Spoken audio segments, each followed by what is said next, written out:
Hello, I'm Dan David. Welcome back to Muddy Waters YouTube channel. I'm here with Carson Block, CIO of Muddy Waters Capital, for part two of ANTA and his idea on ANTA. So Carson, tell us, why are we here for part two on ANTA? Sure. Well, I'm assuming that by the time we post this part two, ANTA will have responded and ANTA's defenders will be out there and probably saying, oh, this is all a misunderstanding of Chinese business practices and, there's nothing untoward here. So, or that at least whatever we're doing, the financials are not impacted because we wouldn't defraud anybody. So the second report that we're releasing is titled Mes Rea. So which mens rea is a legal concept or criminal law, means guilty mind. So if somebody is to be guilty of a felony, they usually have to intend to be doing something wrong. And what we're showing here is that from pretty much the time of the IPO in 2007 and 2008, just after it, these guys intended to screw shareholders. So they went public in July of 2007. And part of the proceeds, close to 600 million Hong Kong dollars, were to be allocated to growing the international business, or the retail within China of international brands. So at the time of the IPO, they had recently signed contracts to open up retail stores for Adidas, Kappa, and Reebok. Uh-huh. And the company that they were doing this, or the entity that they had to actually do this, was called Shanghai Fengxian. And Shanghai Fengxian also had subsidiaries in 5 other Chinese cities. So, okay, we're going public, we're going to take some of this money, we're going to build out our retail of Adidas and Reebok business, and that's being done through Shanghai Fengxian. Okay, sounds normal. Now, 2007 comes to a close. They filed their 2007 annual report in early 2008, and they actually stated in that annual report that the international business, read Shanghai Fengxian, did better than expected. Okay, then a very strange thing, if you were to believe what they said, a very strange thing happened, and that is in May of 2008, they announced that they were selling Shanghai Fengxian. And they were selling it for not a lot of money. They were getting 6 million RMB for the registered capital and a receivable that was purportedly owed by Fengxian to ANTA for about 180 million RMB. So that's what they're selling it for. Now the buyer is a credit guarantee company. So normally not the kind of company that's going to be buying an international sportswear retailer. But okay, that's fine. So May of 2008, they sell it to a credit guarantee company. Well, in November of 2008, just 6 months later, this credit guarantee company actually deregisters and sells Shanghai Fengxian to a guy named Chen Dinglong. And at that time, Chen Dinglong was with Guangzhou ANTA. And I mentioned Guangzhou ANTA in our first interview. Right. And at the time of this disposal, Guangzhou ANTA was disclosed as a connected person of ANTA by virtue of one of its shareholders. Now, here's something else that's also pretty interesting about this. When the credit guarantee company bought Shanghai Fengxian from ANTA, they appointed as supervisor a woman named Li Dan.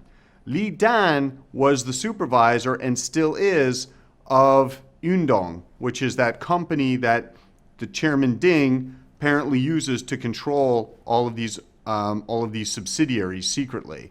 So whatever happened here, the final point to make is that at the time of transfer or the time of sale to the credit guarantee company, ANTA disclosed that it had invested over 80 million Hong Kong dollars into Shanghai Fengxian. So this is an asset with some value. How much value? Impossible to say, but obviously this was a theft from ANTA by the insiders. because they used what was clearly a straw party in the middle to disguise the fact that it was going right back to this guy, Chen Dinglong, who is a connected person or was disclosed as a connected person at the time. So these reindeer games show that mens rea, that guilty state of mind of now we're public, now we have outside capital, now we're going to screw the people who were dumb enough to entrust us with the outside capital. At least I think that was their mentality at the time. So what you're saying today is it's not just they're committing fraud today. This was a fraud from the inception of the IPO. Right. Well, so these events took place shortly after the IPO. And I think this shows that there was this planning or this intention that there always was this intention to take advantage of the outside shareholders and to profit from being public, but not in the right way, but to profit by defrauding investors. And what it all circles back to in part one of your report and now part two of your report is Yundong. Right. Li Dan, supervisor of Yundong, was the supervisor of Shanghai Fengxian as soon as it was purchased by that purportedly arm's length credit guarantee company. So yes, you see here with ANTA and all of these, whether it's part one, all of these secretly controlled distributors, or Fengxian, a tight circle around the chairman, Chairman Ding, consisting of trusted generals and lieutenants, if you will. Yeah. And they're all engaged in these games that are obviously profiting or benefiting a small number of insiders, I'm sure primarily Chairman Ding, and it's to the detriment of outside investors. Yeah. Well, I think at this point, maybe there is some kind of response, maybe there isn't a response. Knowing this company and seeing the responses from the last two reports, there probably will be. It seems that everything revolves around Yundong and getting our hands around that and understanding that business, how it relates, and whether Yundong is ANTA. But that whole excuse that we don't understand the business in China just doesn't fly anymore. We've been doing this too long now. Well, I'm not sure it ever flew. No, but it did for some people. Well, they always tried it. I mean, we saw so Alan Chan of Sinoforest, when he was on trial a few years ago, his defense attorney actually said, "Odd is not fraud." So the total O.J. Simpson attempted defense. But yeah, that was the whole attempted justification of, you might think that it's bad that we don't actually own these trees, but, and we told you we did, but odd is not fraud. Well, actually, in many cases it is.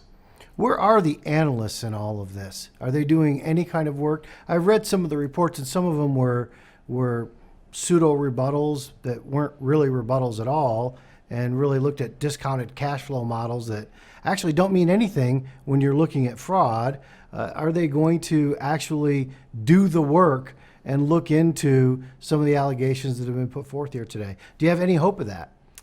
So in the 9 years that I've been doing this, there maybe are 2 or 3 sell-side analysts who I think have said, okay, I'm going to dig deeper into this and I'm going to look at the company skeptically and see whether its claims really hold up. The vast majority of sell-side analysts are not there to question the company, right? That's not what the business model is. You work for an investment bank. Investment banks aren't making that much. They really make almost no money on short sale commission volume or on short sale commissions. So your role as an analyst, I mean, the way that I talk about it is you're basically a high-priced matchmaker, setting up dates between management and institutional clients. And if you're not really nice to management, then they're not going to allow you to set up the date. So sell-side analysts don't want to lose access to the management, so they're not going to be critical. And frankly, they don't have the time or the skills. So what I think the vast majority of the sell-side analysts would have done by now is, whatever the company's bullshit rebuttal is, I think they would have just, fed right out of the company, out of management's hand, and they probably are in the process or have already pumped out these pieces, telling everybody, "Hey, don't worry about it. It's not a fraud." But nobody, smart money doesn't take those guys seriously, and I don't know. I'm not really sure they perform a useful role in today's capital markets. Well, this is an interesting find in part two. It's going way back to their IPO, and of course it involves Yundong. I'd like to see a response to it. It's not going to be cultural, in my opinion, and fly. It's got to matter. Good work. Thank you.